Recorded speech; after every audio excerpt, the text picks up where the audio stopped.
Buen día. Para continuar con la clase de Neurociencias 1, vamos a hablar acerca del sistema auditivo y gustativo. Recordar que el sistema sensitivo, para captar la información, sí tiene que haber un mecanismo de traducción en donde la energía que se encuentra a nivel ambiental, sí, que son captados por ciertos receptores específicos, por ejemplo, energía mecánica, presión y vibración, sí, al igual que la térmica sería también física. ¿Ok?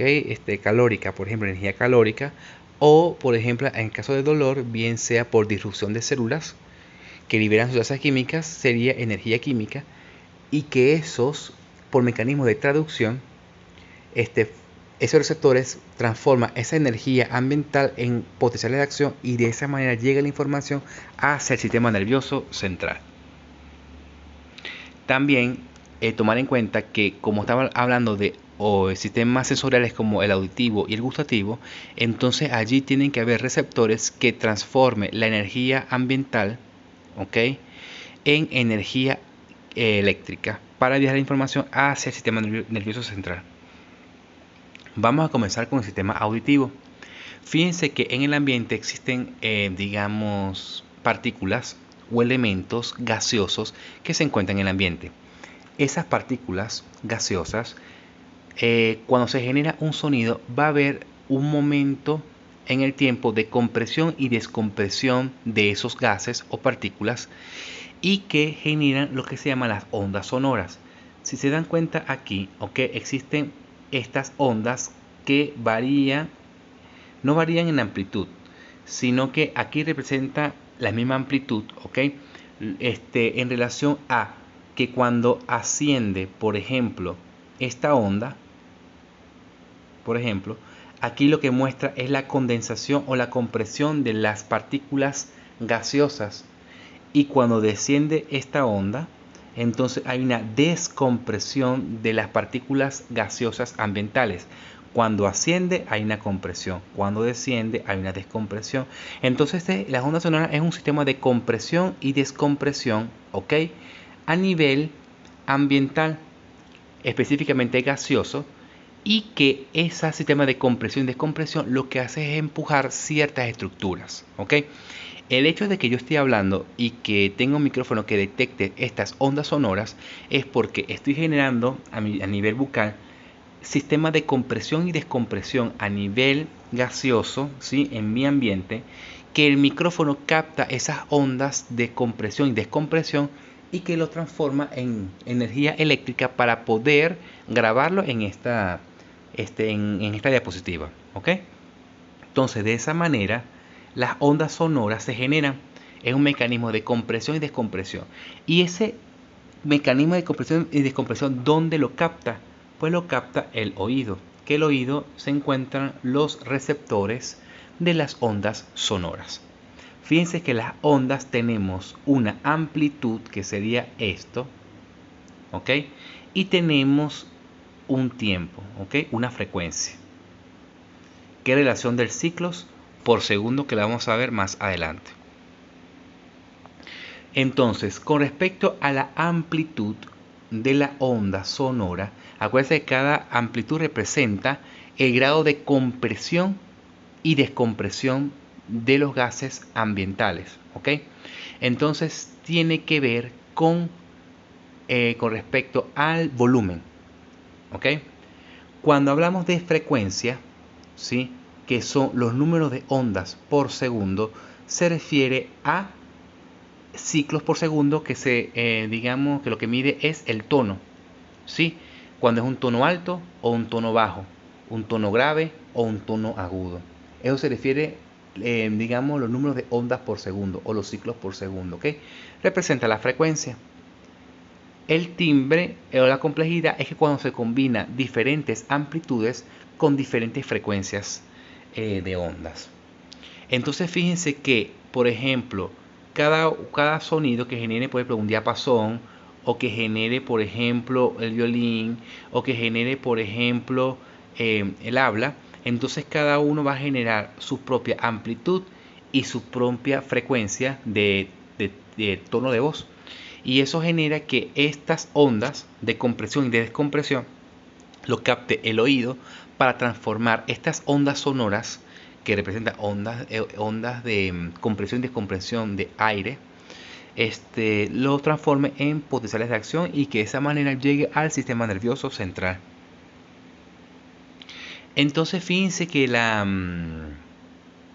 frecuencia, la captación de la frecuencia con respecto a la sensibilidad no es la misma en el ser humano que en el resto de los animales. Por ejemplo, es más sensible, ¿sí?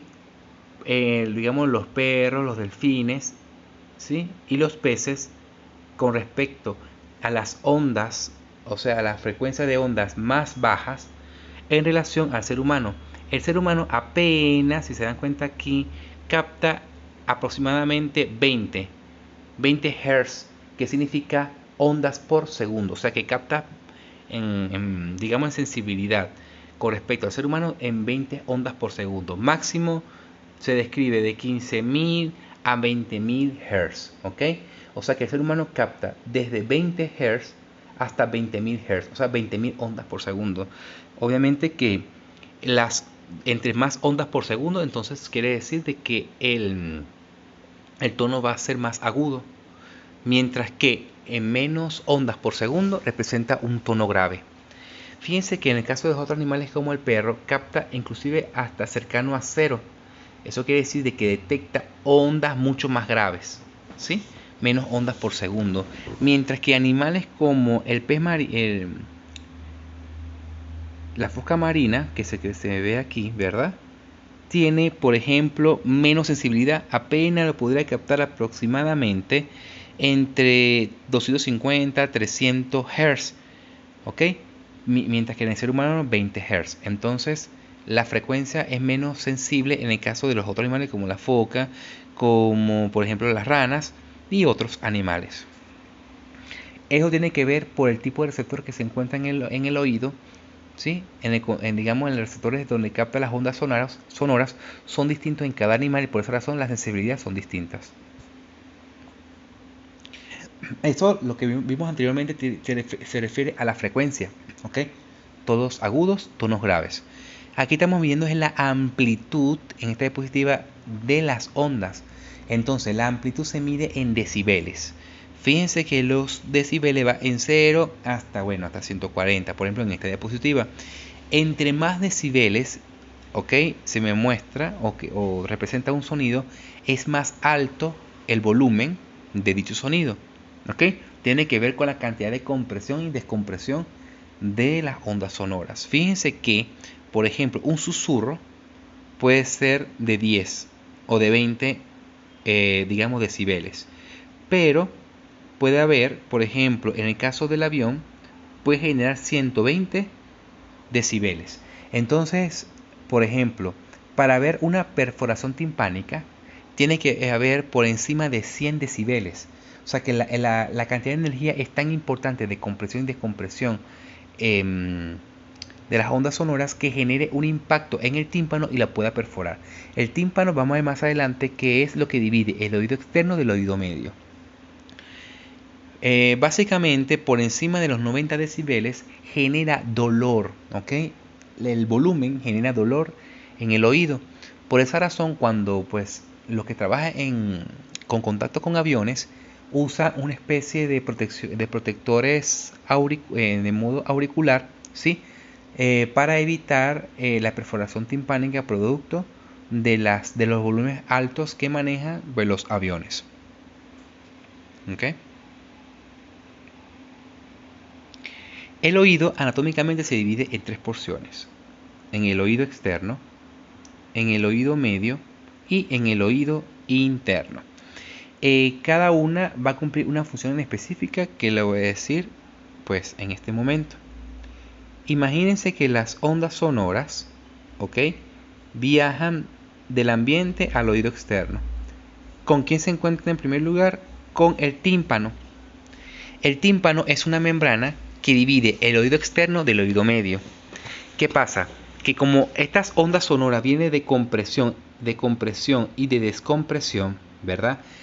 Cuando el grado de compresión del gas o del ambiente choca contra el tímpano, entonces lo empuja. y cuando existe un grado de descompresión ambiental, entonces lo ala. Entonces, cuando el grado de compresión, entonces empuja al tímpano, y cuando hay una descompresión del aire, entonces ocurre, es ala el tímpano. Entonces, cuando ocurre la secuencia de ondas, entonces constantemente empuja y ala al tímpano, ¿ok? Y de esa manera estimula, ¿sí?, el movimiento del tímpano. Luego, en el oído medio existe lo que se corresponde a la cadena de huesecillos, que son tres. De externo a interno está el martillo, luego le sigue el yunque y por último le sigue el estribo. Las cadenas de huesecillos están dentro del oído medio y capta, ¿sí?, lo que mueve el tímpano, y por movimiento mecánico del tímpano lo transmite al martillo. Los movimientos del martillo los transmite al yunque, y los movimientos del yunque se lo envía al estribo. Entonces quiere decir de que esas ondas de compresión y descompresión lo que hace es empujar y alar al tímpano, que al mismo tiempo ala y empuja el tímpano al martillo, al yunque y al estribo, y de esa manera se mueve en esa dirección. Tanto el oído externo como el oído medio están contenidos en aire, ¿ok? A diferencia del oído interno, que contiene líquido, o sea, agua. Entonces la pregunta sería cómo entonces el estribo, donde recibe la última señal de empuje y de ale, que proviene del tímpano y a su vez de las ondas sonoras, cómo ese empuje y ale viene justamente a transformar lo que es aéreo, o sea, digamos la energía que se encuentra a nivel aéreo, y transformarla en empuje y ale del agua. Eso lo vamos a ver más adelante. Entonces, aquí tenemos las ondas sonoras, ¿sí?, en el oído externo. Y fíjense, lo que se marca aquí sería el tímpano, ¿ok?, que es este, ¿sí?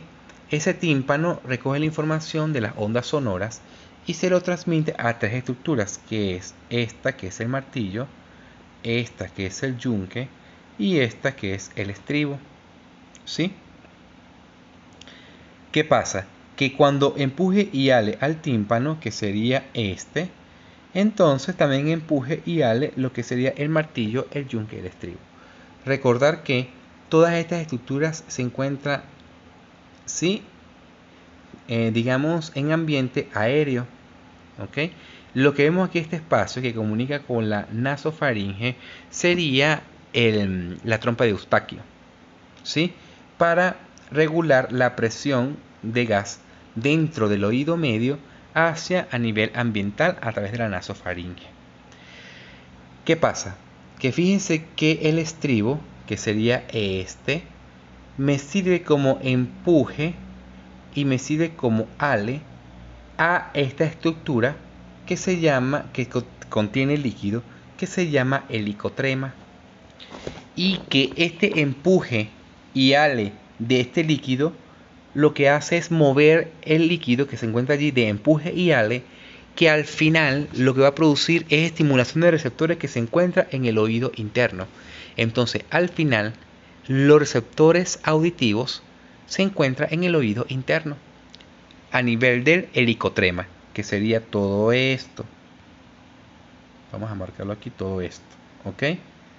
Esto no, porque participa en el sistema, forma parte del oído, pero forma parte del sistema de equilibrio, y con eso nos vamos a meter. Vamos a meternos con el sistema auditivo.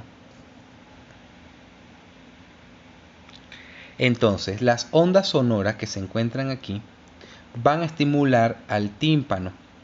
El tímpano, a través de la cadena de huesecillos del oído medio, van a estimular a través del estribo al oído interno.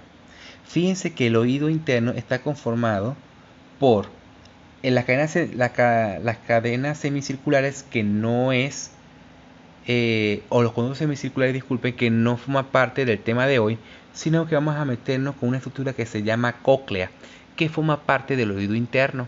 Y en la cóclea, que está formado por el helicotrema, se encuentran los receptores auditivos, ¿ok?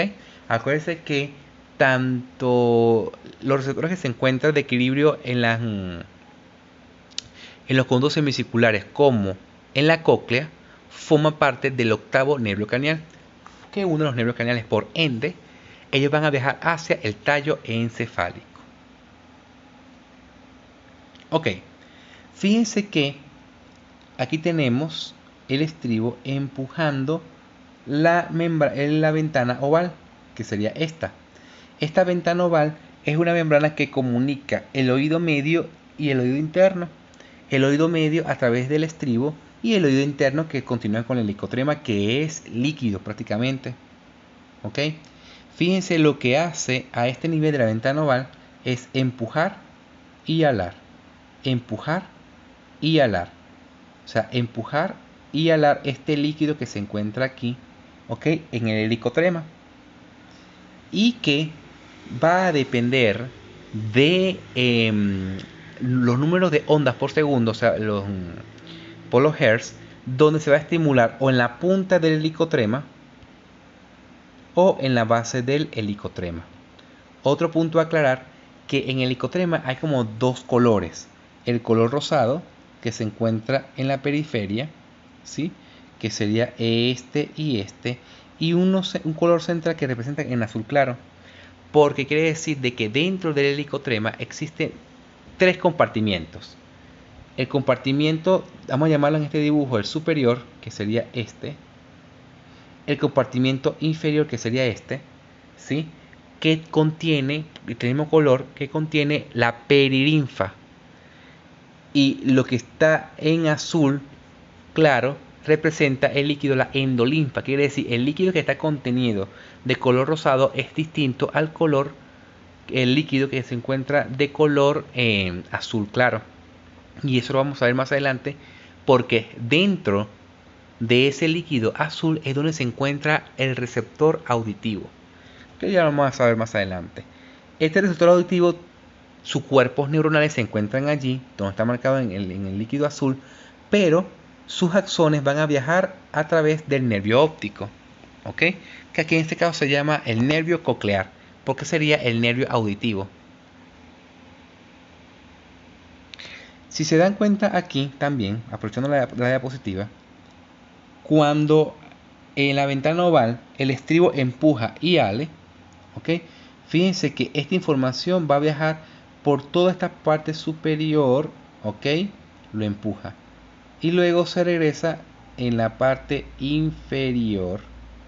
Que claro, esta empuja y ala justamente a la porción azul del helicotrema, que es la endolinfa, y luego empuja esta zona, que sería la ventana redonda. Entonces la ventana redonda es como que también empuja y ala, pero sería como la vía final, y que lo que hace es, de alguna manera, el líquido se pueda mover dentro del helicotrema. Eso se explica explicando de esta manera. Tú empujas, imagínense que ustedes llenan el globo, sí, de aire. Ustedes pueden agarrar el globo y lo pueden comprimir de cierta manera. ¿Por qué? Lo pueden comprimir con la mano porque el gas es compresible, ¿sí? Porque las partículas de gas se pueden comprimir. Claro, las ondas sonoras vienen en un sistema de compresión y descompresión, pero en el agua no ocurre eso. Ustedes llenan el globo de agua, trata de comprimirlo, no pueden, porque el agua es líquida, es un estado líquido, y el agua no es compresible, no se puede comprimir. Entonces se generan ondas de otro tipo, que no es sistema de compresión y descompresión como ocurre en el aire. Entonces, de alguna manera, si yo empujo un volumen de líquido, de alguna manera tiene que haber un sistema de salida, porque el líquido no es compresible, y lo hace a través de la ventana redonda.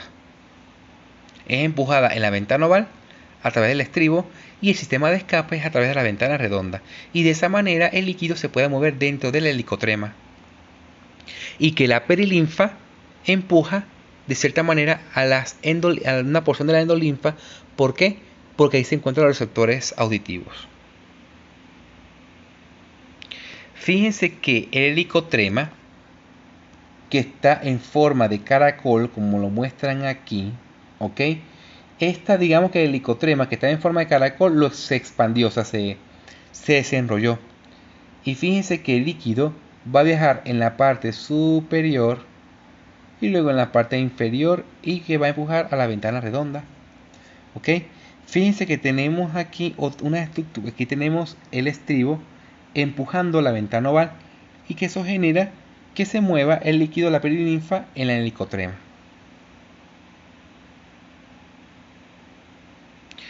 ¿Cómo se llama la porción superior e inferior de la perilinfa? La porción superior se llama el espacio vestibular, que sería este, y en la porción inferior sería el espacio timpánico o timpani.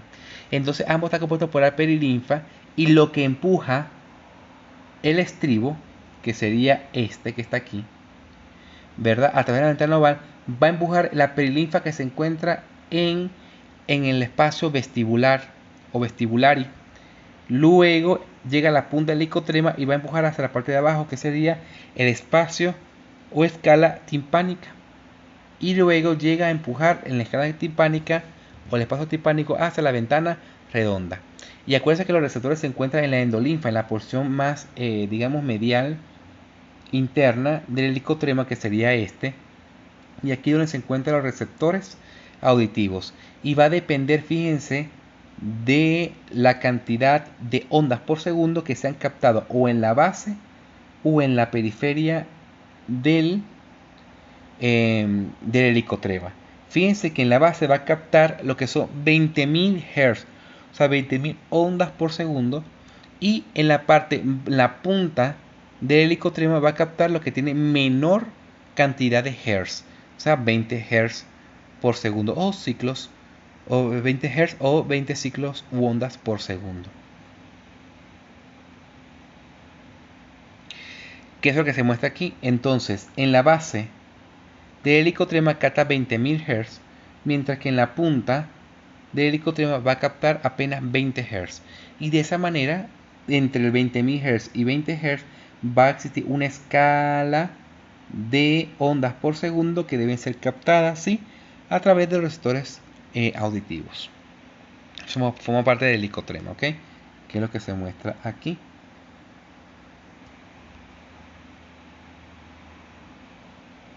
Bien, imagínense que hagamos un corte, ¿sí? En este caso sería un corte sagital de la cóclea. ¿Qué veríamos? Veríamos el corte, digamos, sagital de la cóclea, y fíjense que existe unas estructuras internas donde tenemos la perilinfa, la escala o el espacio vestibular y el espacio timpánico, y dentro tenemos la endolinfa, y que estas estructuras son importantes porque vamos a explicar cómo hacer el receptor para captar la información de las ondas sonoras que vienen del ambiente. Fíjense que lo que está en azul se representa la perilinfa, que sería esta y esta. Esta es la escala vestibulari y esa sería la escala timpánica. Si se dan cuenta, al principio el estribo empuja a través de la ventana oval el líquido que se encuentra o la perilinfa que se encuentra en la escala vestibulari. Si eso es así, ¿qué empujaría esta membrana? Que sería la membrana de Reissner. Fíjense que al empujar la membrana de Reissner no ocurre nada porque ahí no se encuentran los receptores. Entonces esta escala vestibular tiene que llegar a la punta del helicotrema y luego devolverse a través de la escala timpánica. Ahí la escala timpánica, que se encuentra aquí, ella sí empuja la membrana basilar, y la membrana basilar sí se encuentra en contacto con los receptores que se encuentran aquí, ¿ok? ¿Qué son los receptores auditivos? Que se encuentran en los cuerpos neuronales de las neuronas del nervio auditivo, disculpen, y que lo que representa aquí es la salida a través del axón que va a viajar la información hacia el tallo encefálico. Entonces, si empuja el estribo, la perilinfa que se encuentra en la escala vestibular, y no ocurre nada porque va a empujar la membrana de Reissner y allí no se encuentran los receptores asociados. Cuando pasa esa información hacia la escala timpánica, donde está en contacto o mueve la membrana basilar, entonces sí hay movimientos de los receptores auditivos, ¿sí? Y fíjense, lo que está en rosado sería la endolinfa. Entonces la endolinfa es lo que sí tiene contacto con los receptores auditivos, cosa que no tiene la perilinfa. Y eso vamos a ver más adelante la importancia. Entonces, en la membrana basilar, que sería esta, entonces a través del espacio timpánico o tímpani va a empujar los receptores que se encuentran aquí, que son receptores auditivos, ¿ok?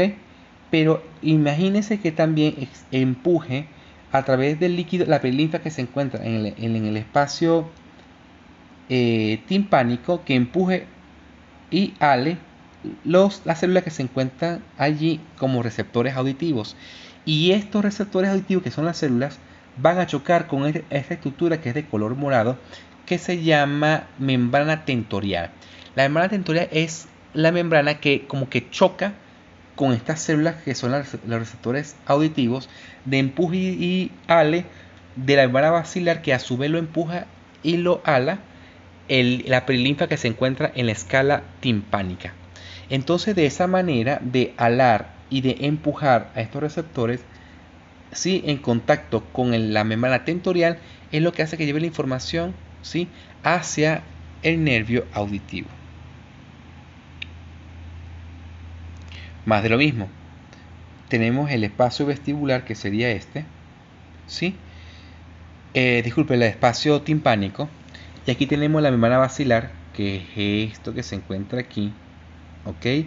Y la membrana basilar, lo que a través de la perilinfa del espacio timpánico va a empujar y va a alar, ¿ok? La membrana basilar, y lo que hace es empujar y alar a los receptores que se encuentran aquí auditivos, y estos van a chocar, ¿verdad?, intermitentemente con la membrana tentorial. Perdón. Ahora bien, si se dan cuenta, la endolinfa en composición química va a ser distinta a la perilinfa. Si se dan cuenta, la perilinfa tiene más sodio que potasio.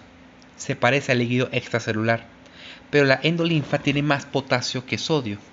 O sea, se comporta como si fuera un líquido intracelular, pero se encuentra extracelular al receptor, ¿no? Que es este. Entonces, ¿qué va a pasar? Que se genera el potencial postsináptico excitador es por la entrada de potasio, que es una carga positiva. No es como las demás células, que por la entrada de sodio genera el potencial postsináptico excitador y entrada de cloro el inhibidor. Pero en este caso, como entra el potasio, va a generar el potencial postsináptico excitador por la entrada de carga positiva del potasio, no del sodio. Entonces, por esa razón se diferencia la perilinfa de la endolinfa. ¿Qué pasa?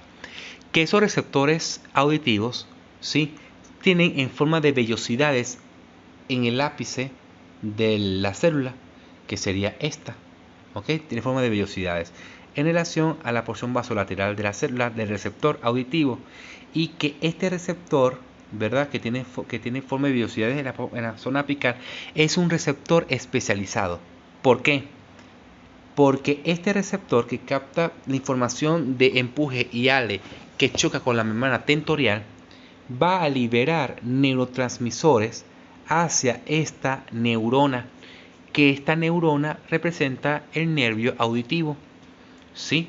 Entonces, este receptor especializado libera neurotransmisores que me estimula a la neurona, la dendrita específicamente. ¿De quién? Del nervio auditivo. Otro dato que hay que tomar en cuenta es que en la parte apical, donde se encuentran las vellosidades, existe como una especie de conexión entre esta vellosidad y esta con esta, ¿verdad?, que se encuentran aquí. Y eso hace que, si se mueve en esta dirección, ¿ok?, del menor tamaño al mayor tamaño de la vellosidad, o sea, de esta manera, va a haber entrada de potasio del líquido de la endolinfa hacia el líquido intracelular. Pero si se mueve de esta manera, del lado contrario, del mayor tamaño de la velocidad al menor, entonces no va a haber entrada de potasio, y por ende esta célula no va a liberar el neurotransmisor excitador mediado por la entrada de calcio, cosa que la entrada de calcio lo que hace es liberar el neurotransmisor.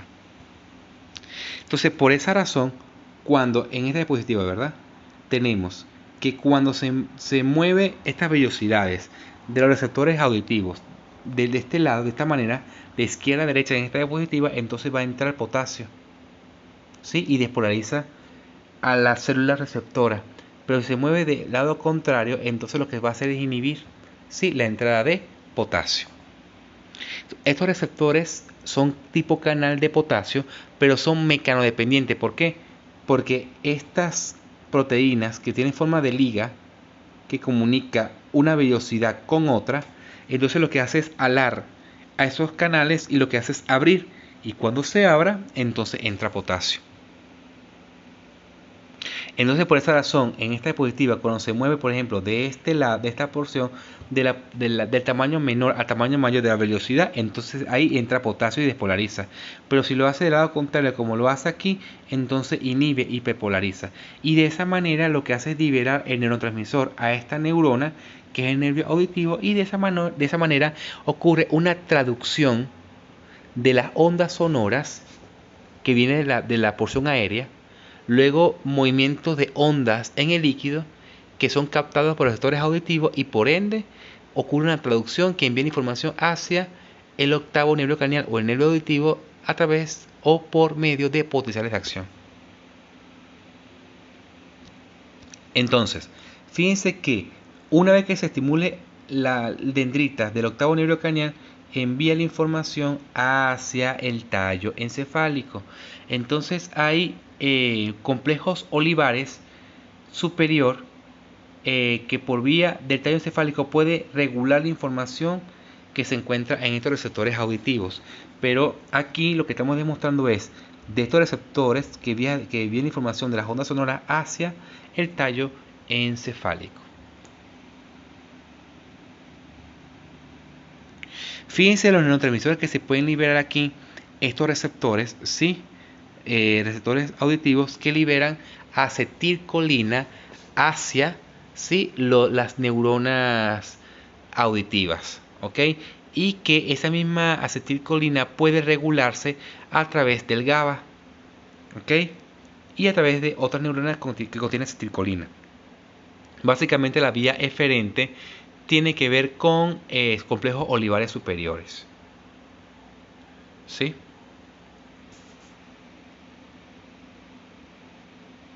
Bien, ¿qué pasa con la información que viene del nervio auditivo?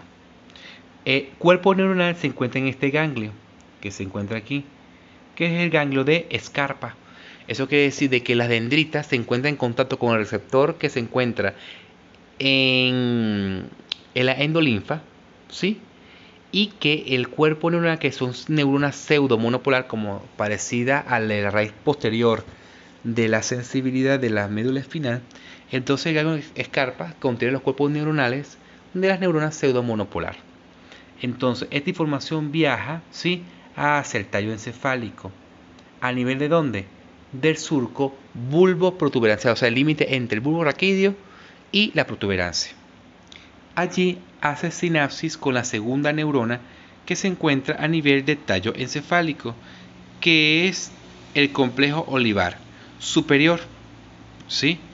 Y también el núcleo dorsal coclear. Estos dos núcleos se encuentran a nivel del tallo encefálico, ¿ok? La segunda neurona, que encuentra el cuerpo neuronal a ese nivel, se decusa, o sea, pasa de un lado a otro y luego asciende a través de la protuberancia y el mesencéfalo y hace sinapsis ¿en dónde? Con los colículos inferiores, ¿ok?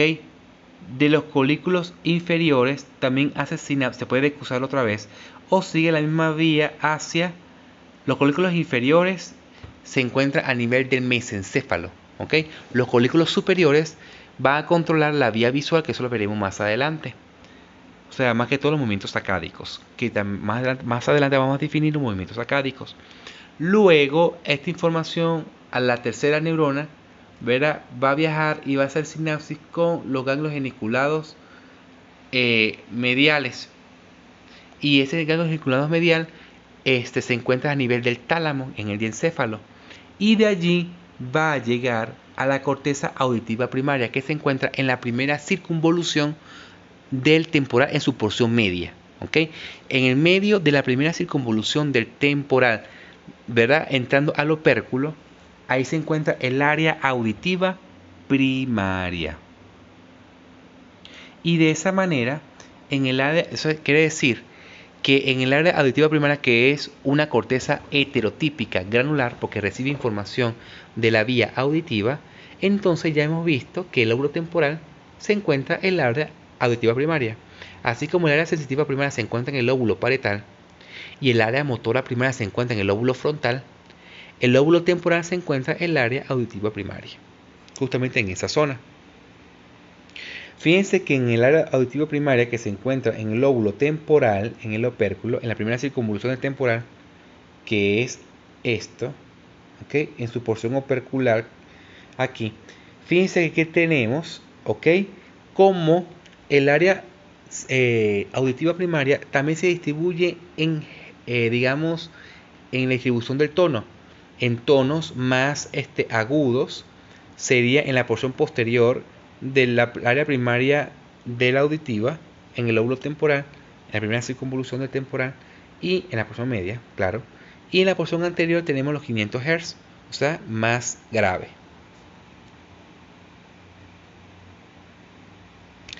Y por esa razón, ¿sí? De alguna manera, imagínense que la información auditiva no se queda solamente en el área auditiva primaria, sino que esa información va a otras áreas cognitivas para poder interpretar de manera adecuada lo que se está oyendo. Por ejemplo, si ustedes saben identificar una canción, ¿sí? Un ejemplo de Shakira o de Bad Bunny, eso quiere decir de que esa información es almacenada, no solamente llega la información auditiva, sino que tiene que ser percibida y almacenada y de alguna manera pueden identificar la canción. Que ustedes pueden identificar la voz de la mamá o de su mamá, la voz del papá, la voz del hermano, ¿sí? Sin ver físicamente a la persona, eso quiere decir que esa información tiene que ser, digamos, guardada en las áreas cognitivas de memoria en el lóbulo temporal, y eso lo vamos a ver en Neurociencias 2. Entonces fíjense que aquí el área auditiva, todo lo que tiene que ver, ¿sí? Con la descompresión y compresión de lo que genera el sonido del violín, entonces aquí lo que va a hacer es, esta información va a viajar por toda la vía que les comenté del tallo encefálico hacia el área, ¿sí? En ese caso sería auditiva primaria, y esa puede pasar a otro lado o a otras áreas del cerebro, del áreas cognitivas ipsilateral del mismo lado o contralateral del hemisferio contrario, ¿sí? Y de esa manera puede ser percibida de manera adecuada la información auditiva. Ok, pasando a la segunda parte de la clase, vamos a hablar de gusto. El gusto, sí, los receptores del gusto se encuentran a nivel de la lengua. En la lengua existe un epitelio. Un epitelio es un conjunto de células que se unen entre sí. ¿Ok? Existe una clasificación de epitelios.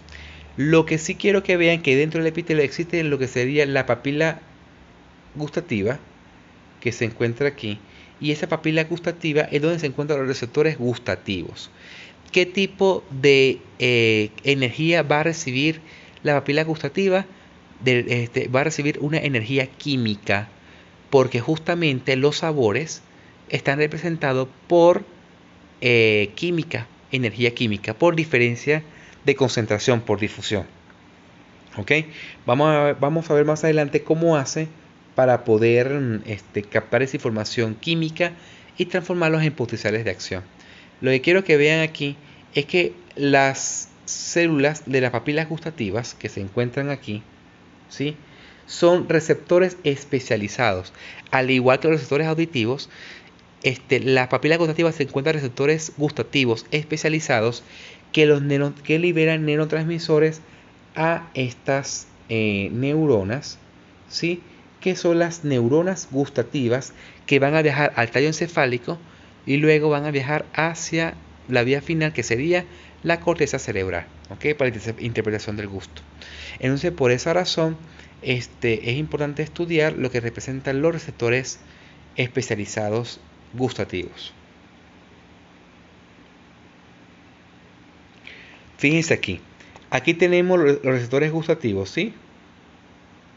o células gustativas, aquí tenemos las microvillosidades apicales de los receptores gustativos, y eso sería por fuera de la lengua, ¿ok? En la boca, como tal. Y luego estas células receptoras especializadas van a liberar su neurotransmisor a estas neuronas que representan las neuronas gustativas, y estas van a viajar al tallo encefálico y luego van a viajar hacia la corteza cerebral.